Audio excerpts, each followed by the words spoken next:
Hey guys, so today it'll be a different video. I will be showing things and I'll be drawing and doing all sorts of things on the screen. My goal with this video is for me to use this specific video as an SOP to train new creative strategists and also to use as a knowledge base for one of the AI tools that we're using. So this will be a long and detailed video regarding iterations, just a basic idea on how you're going to iterate or what kind of iteration that you're going to do. And I've pretty much written everything in paper so that I can show it while I explain it, and it will be a very detailed video because I will be needing it as well for the knowledge base. So yeah, without any further ado, let's begin. First of all, there's mainly two types of iterations that we mainly do. The first one is basically the hook iterations. In terms of hook iterations, we do the copy, we iterate on the copy, so whatever is written or whatever is being said on the video. And then we have the copy plus visual, where we would change whatever is written on the screen or whatever is said in the hook,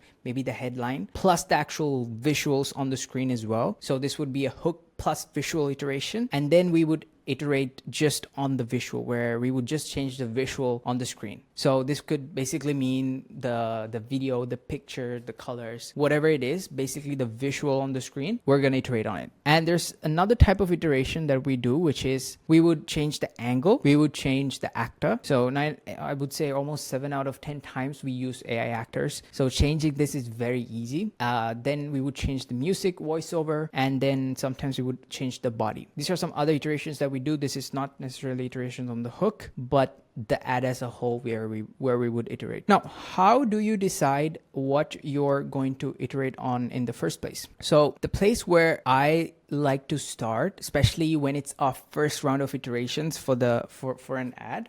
If I'm looking this way, it's because I'm looking at the notes. But the first round of iterations would basically be one of these three. We would just start with the visual, the copy, or the visual and hook together. So this would be the case if it is our first round of iterations, right? So this is going to be the very first time that we're going to iterate on the ad. But also keep in mind that sometimes we would pick one of these, and this would strictly be based off of the data that we had before. For example, we might know historically what might work is just changing the actor. So we have a winning ad, we would just create the same ad with different actors. This could be the case, but and it's all based off of historical data that you have. Most of the time we would start off with one of these three, but there are situations where we would not do any of this and jump into one of this because we have the data that backs us up saying doing this works better. So when we are iterating on the hook copy or the hook visual, there are a few things that we iterate on. In terms of the hook copy, we would either change the angle, and we would also make changes or variations based on why the ad worked in the first place. So this is based on why the ad worked. Now, what I mean by the way the ad worked, imagine we created, let's say for this example, let's say 8 ads. Now this is 8 ads. 1, 2, 3, 4, 5, 6, 7, 8. And from these 8, let's say 2 of them won, and we're going to iterate on one of them. So we're going to find out why this ad worked, and we're going to make changes based on the reason why it worked. That's basically the explanation. And also on the hook copy, we would just create some iterations for testing purposes. So we would see whether creating this certain thing, writing in this certain way would work, writing about this would work, writing about this use case would work. And we would, the whole point of this is to test, but this would be a very small portion. So if we're going to make 10 iterations, only 1 or 2 would be for testing. And in terms of the hook visual, once again, we would do iterations based on why the ad worked in the first place. We would work on making it more diverse or broad. I think broad is the better word.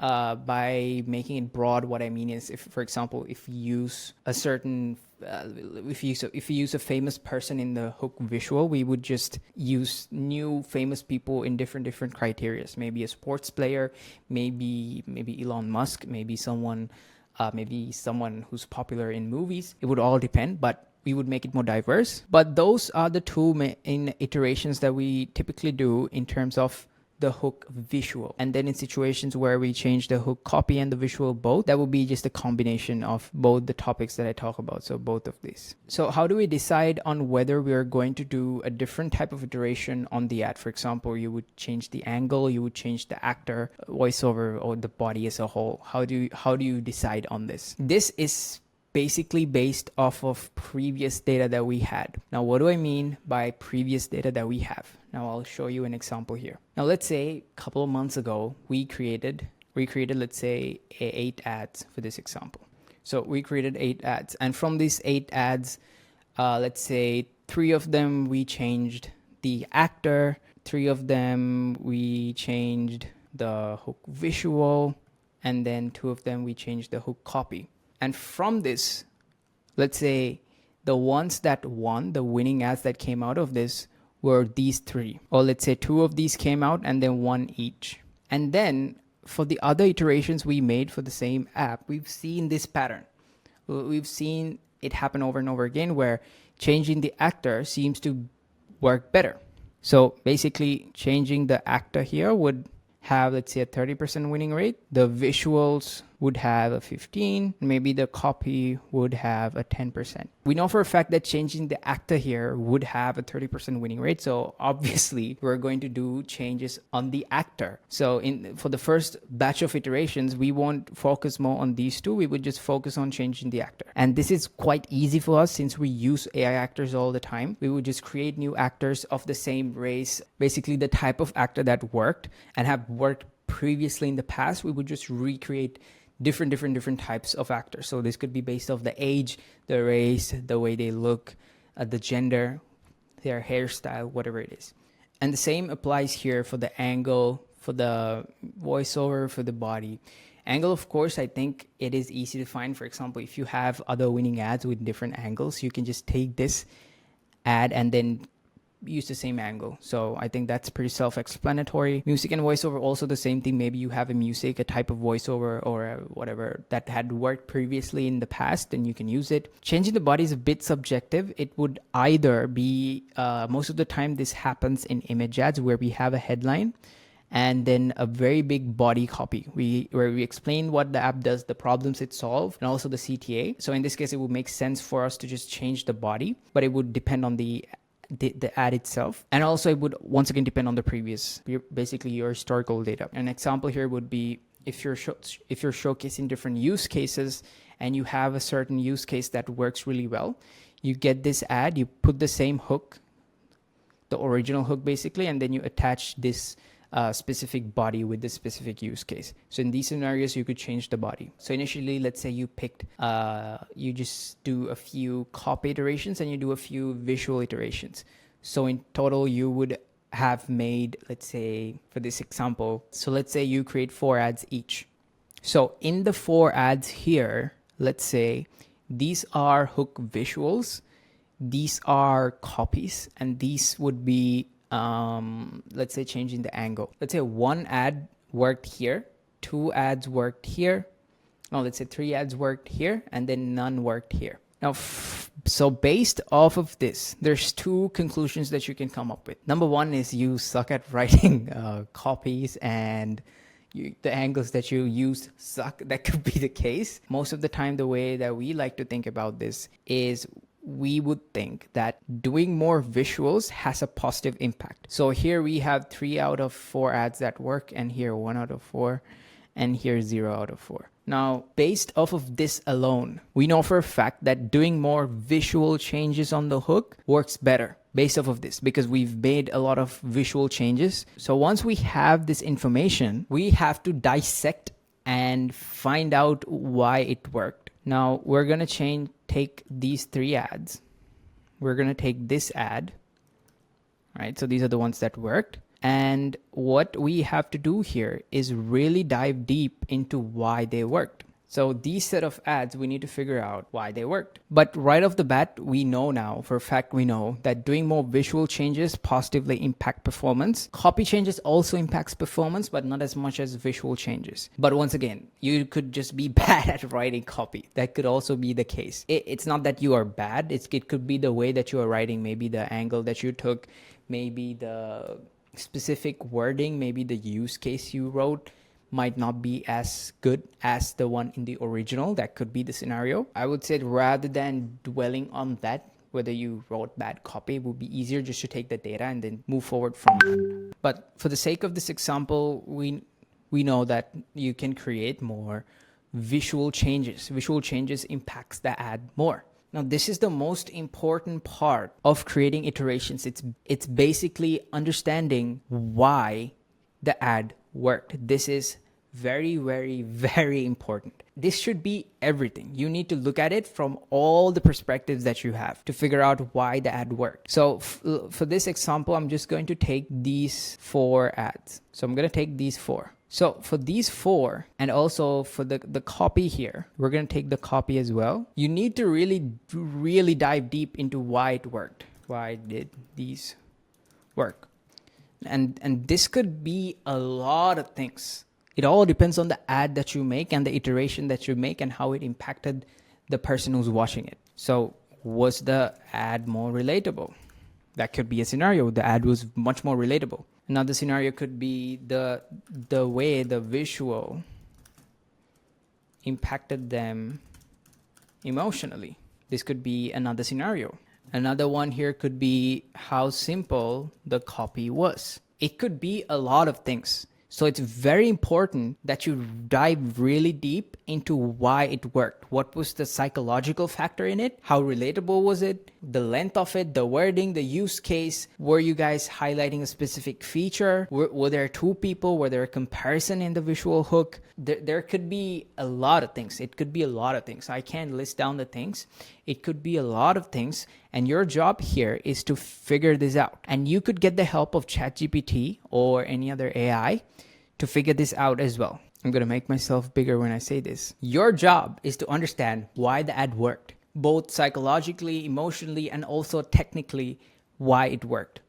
This is the most important part. This is what's going to move the needle for you. So make sure you question everything in the ad, from the music. For example, you can watch one of my previous videos as well. The music might make the person, the one who's listening it, they might feel sad. They might feel happy. They might be excited, or the music might be very relatable. It might be something popular in the market that they're in. So it could be a lot of things. So make sure you really dive deep and understand why this visual worked. What was the reason behind it working? Was it because it had 2 people? Was it because of the emotional impact it had? And also you dive into the copy. Look at how it's written. Is it short? Is it easy to understand? What does it talk about? What's the emotional factor behind it? Look at all these things because they're all important. The reason understanding it is so important is essentially what we're going to do next is we're just going to find out something that works, right? We're going to find out something that works and we're just going to do more of it. That's what we're going to do. So if you don't know what works, you can't do more of it, or you might do the wrong thing. You might put a lot of effort and then create something completely out of what works. So it's important that you pay a lot of attention and a lot of time. You spend a lot of time figuring out why an ad worked. Why did these iterations work? I'll give you a very good example on one of the situations that we did a really good job in finding out why the ad worked. And this was an iteration that we did where we changed the actor. Now here, what we wanted to do was show different hairstyles for one of the apps that we were working on. So we created different actors. This was the first batch of ads that we made. And everything was a different actor. So this was actor 1. So this was the first ad that we made. We made more ads than this, but this is just for the sake of the example. But from this, one of the ads won, and we created some hook copies. We created a lot of hook copies, and also we created hook visuals where we changed the visuals on the ad, and also we changed the sequence on how the hairstyles were shown. So the ad was basically, we showed multiple hairstyles, and the sequence of how it was shown was also iterated. The results that we got out of this was not that good. So from the hook copies, as far as I remember, none of them worked. And from the hook visuals, a few of them worked. Sequence also, as far as I remember, it didn't have a huge impact. Only 1 or 2 worked, or none of them worked. I can't remember exactly. But this set of iterations didn't work out really well. They had bad performance. right? So they had bad performance. So, I mean, this could be that we just sucked at writing the copy or just changing the visuals. But instead of doing more hook copies and changing the copy or changing the visual, instead what we did was we just created more actors. So we created almost 16 different actors. And from this, we found very scalable ads, right? So this is 1, 2, 3, 4, 5, 6. These are all different actors. And from this, we were able to find a lot of actors, a lot of winning ads, not just winning ads, but scalable ads. Some of these ads got over $200,000 in spend profitably. How did we identify this? Is because initially we created hook visuals, we changed the hook copy, we changed the sequence, we did all of these things. We tested all of these things and it didn't have a positive impact. Whereas in the very first batch of ads that we made, all we changed was the actor. Everything remained the same. All the variables remained the same. The only thing that changed was the actor, and that created a few winning ads. So what we thought was, instead of doing something new, let's just go back and do the same thing that worked.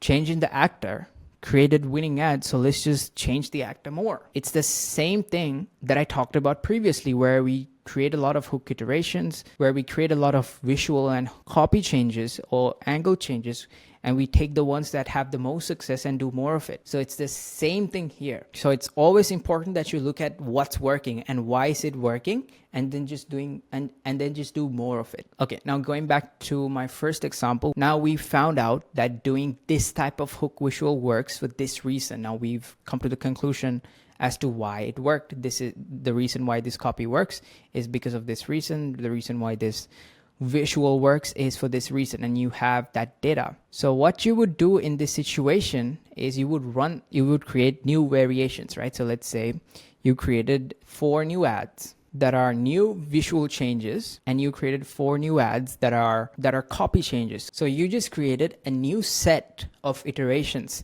And from this, you repeat this process again. You look at the things that work, you look at the things that didn't work, figure out why it didn't work, and then just do more of what works. When you do this from the first batch itself, from the first batch of videos that you're going to iterate on, you're going to know what kind of iteration that you should do because of your experience and the past data that you have on how you've iterated before, right? So that's how you come up with these other type of iterations where you change the angle, actor, and all this stuff. If I were to put this or create this visually, here's what it would look like. So you would have your first batch of ads. So let's say you created 30 new iterations for one of the ads. And this was 15 ads were visual or copy changes, and 15 ads were other iterations. And then you get the data from this, and you, let's say a few of these worked, few of these worked, and you need to figure out why they worked. So you figure out why they work, and then you create another batch of iterations. And this time, let's say you figure out that doing more visual and copy changes work, so you do more iterations of that, and then once again you figure out why, and you repeat this process. The fun thing, or the most beneficial thing about this, is you can get the information that you have, right? So sorry, basically the whys here. You can get these things, and you could implement this for the new ads that you make. So for example, you could go and figure out why they worked first, because you have the learnings here, and then you do these iterations, right? So you can skip this step because you have the data from testing these things. So you have that data from one of the previous ads that you've done. And this is the beauty of it. It's a process that's very repeatable. It's very simple, but you need to spend a lot of time. I mean, not as much as you should do it previously with now AI in the picture, because you can ask AI what the differences are. But the most important part here is figuring out what type of iteration works the best, and then figuring out why it worked. That's the most important part. Once you figure out what type of iteration works the best and why it works, you just have to do more of it. It's pretty simple. So I hope this video was helpful, and I hope it helps you create more winning ads. And that's it for today's video. And obviously, as always, if you have any questions, you can leave them down below. And I'll talk to you guys later. Peace.